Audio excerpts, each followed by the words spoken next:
Welcome to the Economy and Politics show.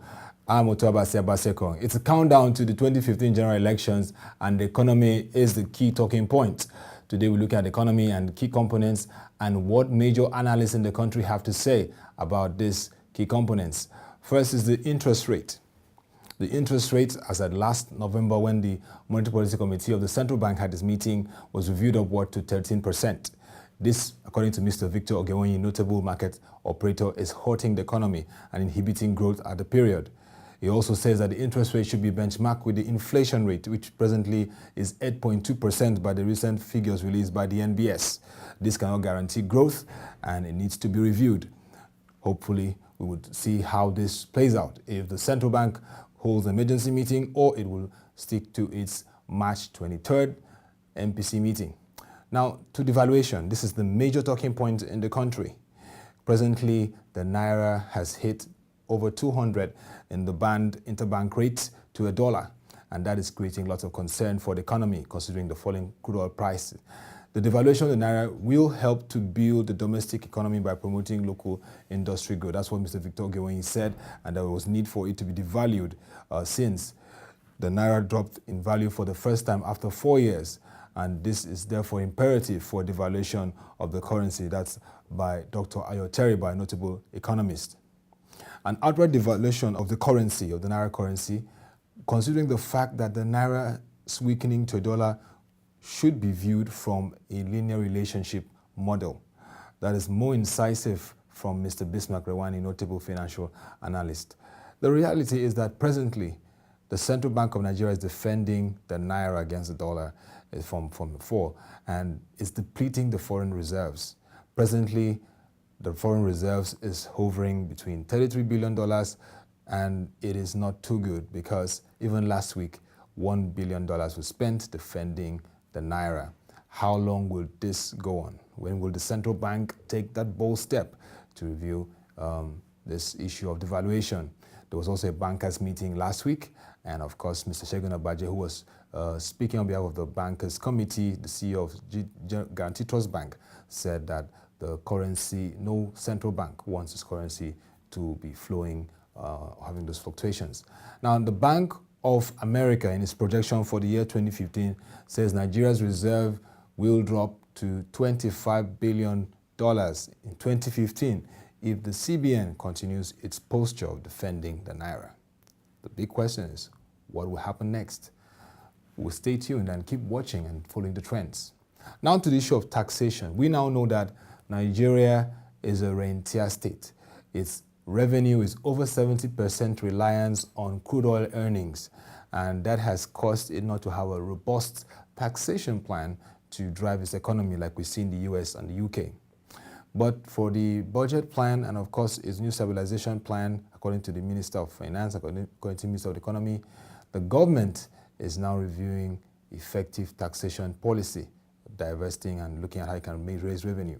According to Mr. Lutola Obolorin, a major market operator, it looks at tax exemptions and also plans to engage the oil and gas sector. But for Dr. Ayo Teriba, it is very important that it develops a sophisticated and robust taxation plan and even code, because this is the big issue. In the US, in UK, when you see prime ministers or government officials discussing, they're telling you how the tax plan and code will work out the math for the economy. For Dr. Doyin Salami, Nigeria needs to now move from a rentier economy and state, because we have been so focused on the oil proceeds that it's not helped in even divesting in terms of revenue earnings.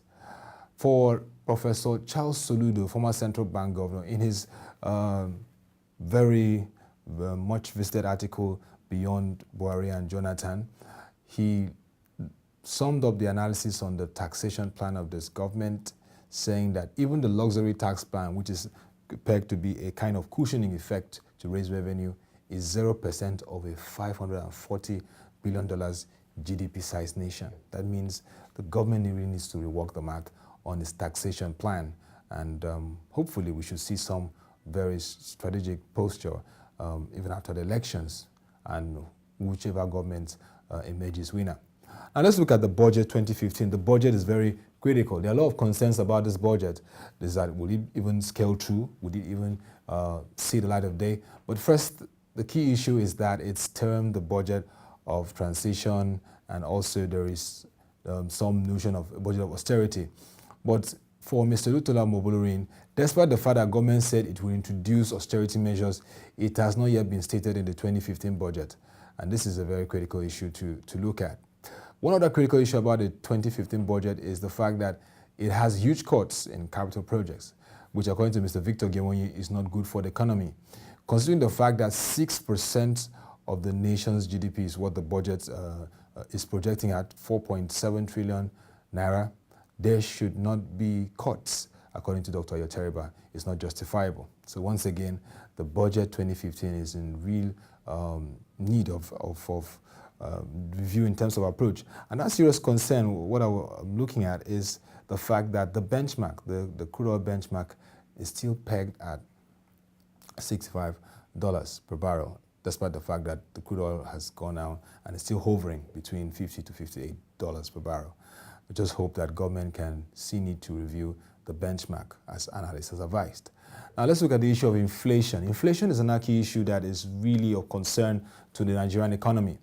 Now, according to Mr. Lutola Mobolorin, the factors that would pressurize inflation include increased spending during 2015 elections, as we can see, the devaluation of the naira, and an impact on food prices as a result of the insurgency that is rising in northeastern Nigeria. At the moment, inflation has risen to 8.2% by the revised analysis figure of the National Bureau of Statistics, NBS, and according to Mr. Victor Gewonyi, as stated earlier, it cannot guarantee growth for the economy. It needs to be reviewed, and there's a lot of work to be done. But most scary is the Bank of America's forecast that the inflation rate could soar to 11.3% in 2015. This was quoted in the presentation of Mr. Bismarck Rwani on the economic outlook. We really hope that this inflation challenge, rising inflation, will be something that the government and the entire economic team can look at really. Now to the capital markets.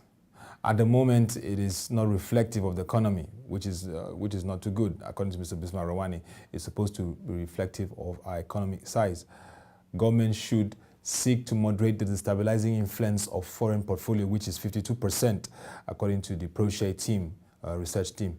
Investors in the Nigerian capital markets, there's need to boost increased domestic participation. That's the view of one of the key doyens of the stockbroking house, Mr. Olusola Mobolorin. Now, there's need for the stock exchange to look at the commodities exchange platform. This should begin in earnest to boost alternative investments base of the markets. This is the view of notable financial analyst in the country, Mr. Lufemi Aweyemi, CEO of ProShare. Also, he said, and he believes that the private equity funds and its provisions should be utilized and harnessed by the Nigerian capital market, particularly the operators and the alliance. That's Mr. Lufemi Aweyemi.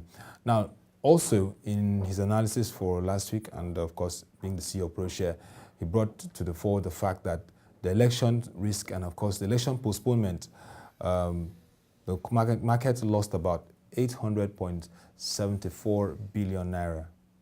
That decision alone for last week, that was huge, huge loss. And this is really impacting the market at the moment. So you could see the risk and the fact that uncertainty is something that investors don't like. Already the market recorded with All-Share Index going down from 42,000 in 2013 to about 27,000 now. At the moment, it's not too good for the market.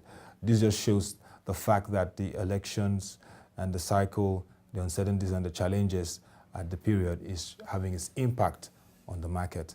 And looking at the various components today of the Nigerian economy, it is very clear that there's need for stability, there's need for clear focus in policy framework, and of course there's need for the election period, the stakeholders to take it more seriously and embrace peace for resurgence and rebound of the market. That will be all for this edition of the Economy and Politics show as we begin our intensive countdown to the 2015 general elections. There's 5 weeks to go. You can visit our website, www.webtvng.com, for more analysis, and our social media handles are very interactive at Twitter and Facebook. Also, we have our Economy and Politics Twitter handle for you to visit and get to interact with us more. Till next edition, thank you for watching and have a lovely day.